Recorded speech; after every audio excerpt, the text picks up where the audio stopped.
Hi friends, welcome back to my channel I bachelors. ನಿಮಗೋಸ್ಕರ ಈಸಿಯಾಗಿ ಸಿಂಪಲ್ಲಾಗಿ ಟೇಸ್ಟಿಯಾಗಿರುವಂಥ ಒಂದು ರೆಸಿಪಿ ಮಾಡ್ತಾಯಿದ್ದೀನಿ.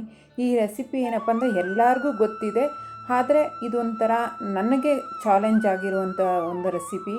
ನಮ್ಮ ಮನೇಲಿ ಯಾವಾಗಲೂ ಬೋಂಡ ಮಾಡಿದರೆ ನನ್ನ ಮಕ್ಕಳು, ನಮ್ಮ ಹಸ್ಬೆಂಡ್ ಹೇಳ್ತಾಯಿದ್ರು ಅಷ್ಟೊಂದು ಟೇಸ್ಟಾಗಿ ಇಲ್ಲ, ಅಷ್ಟೊಂದು ಸಾಫ್ಟಾಗಿಲ್ಲ ಅಂತ.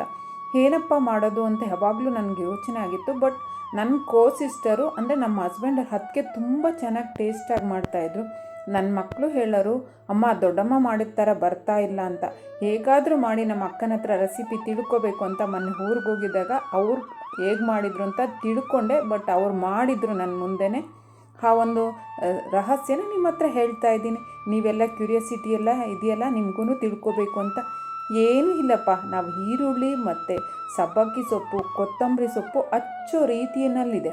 ಅದನ್ನು ನಾವು ಸಣ್ಣಗೆ ಹಚ್ಕೊಂಡು ಅದನ್ನು ಎಲ್ಲನೂ ಖಾರ, ಉಪ್ಪು ಎಲ್ಲನೂ ಅಷ್ಟೇ ನೀಟಾಗಿ ಮಿಕ್ಸ್ ಮಾಡ್ಕೊಂಡಿದ್ದಾದಮೇಲೆ ಪೌಡರ್ ಹಾಕಬೇಕು. ಅಂದರೆ ಕಡಲೆ ಹಿಟ್ಟು ಹಾಕಬೇಕು. ಕಡಲೆ ಹಿಟ್ಟು ಹಾಕಿ ಚೆನ್ನಾಗಿ ಮಿಕ್ಸ್ ಮಾಡ್ಕೊಂಡಿದ್ದಾದಮೇಲೆ ನಮಗೆ ಮೆಣಸಿನ್ಕಾಯಿ ಬೇಕಾದರೆ ಮೆಣಸಿನ್ಕಾಯಿ ಹಾಕ್ಕೋಬೋದು. ನಮ್ಮ ಮನೇಲಿ ನಾನಿಲ್ಲಿ ಖಾರದ ಪುಡಿ ಹಾಕಿದ್ದೀನಿ. ನಮ್ಮ ಮನೇಲಿ ಮೆಣಸಿನ್ಕಾಯಿ ಅಷ್ಟೊಂದು ಇಷ್ಟಪಡಲ್ಲ, ಖಾರದ ಪುಡಿ ಹಾಕಿದ್ದೀನಿ. ಮತ್ತು ಕಾಯಿಸಿರೋ ಎಣ್ಣೆ ಹಾಕಿ ಸ್ವಲ್ಪ ಸೋಡಾ ಹಾಕಿದ್ದೀನಿ. ಅಂದರೆ ನಾನು ಯಾವಾಗಲೂ ನೀರನ್ನ ಹಾಕಿ ಗಟ್ಟಿಯಾಗಿ ಕಲಿಸ್ಕೊಂಡ್ಬಿಡ್ತಾ ಇದ್ದೆ. ನನ್ನ ಸಿಸ್ಟರ್ ಹೇಳಿದರು, ಇಲ್ಲ ಇದನ್ನು ಮೆತ್ತಗೆ ಅಂದರೆ ಸ್ವಲ್ಪ ತೆಳ್ಳಗೆ ಕಲಿಸ್ಕೊಳ್ಳಿ, ತುಂಬ ಚೆನ್ನಾಗಿ ಬರುತ್ತೆ ಅಂತ. ಟ್ರೈ ಮಾಡಿದೆ. ಎಷ್ಟು ಸೂಪರಾಗಿ ಬಂದಿತ್ತು ಅಂದರೆ ತುಂಬ ಚೆನ್ನಾಗಿ ಟೇಸ್ಟ್ ಇತ್ತು, ಹಾಗೆ ಸಾಫ್ಟಾಗೂ ಇತ್ತು. ನನ್ನ ಮಕ್ಕಳಂತೂ ಮೆಚ್ಕೊಂಬಿಟ್ರು. ಅದರ ಜೊತೆಗೆ ಅವಲಕ್ಕಿ ಮಾಡಿದ್ದೆ. ಅವಲಕ್ಕಿ ಒಗ್ಗರಣೆ ಎಲ್ಲರೂ ಮಾಡ್ದಂಗೆ ಮಾಡಿದ್ದು, ತುಂಬ ಚೆನ್ನಾಗಿತ್ತು ಕಾಂಬಿನೇಷನು. ಸೇಮ್ ಹೋಟೆಲಲ್ಲಿ ಹೇಗಿರುತ್ತೆ ಅದೇ ಥರನೇ ಇತ್ತು. ನಾವೆಲ್ಲರೂ ಹೊಸ ಹೊಸ ಅಡುಗೆಗಳು ಮಾಡೋ ಒಂದು ಬರದಲ್ಲಿ ಹಳೆ ಅಡುಗೆಗಳನ್ನೆಲ್ಲ ಮರೆತುಬಿಟ್ಟಿರ್ತೀವಿ.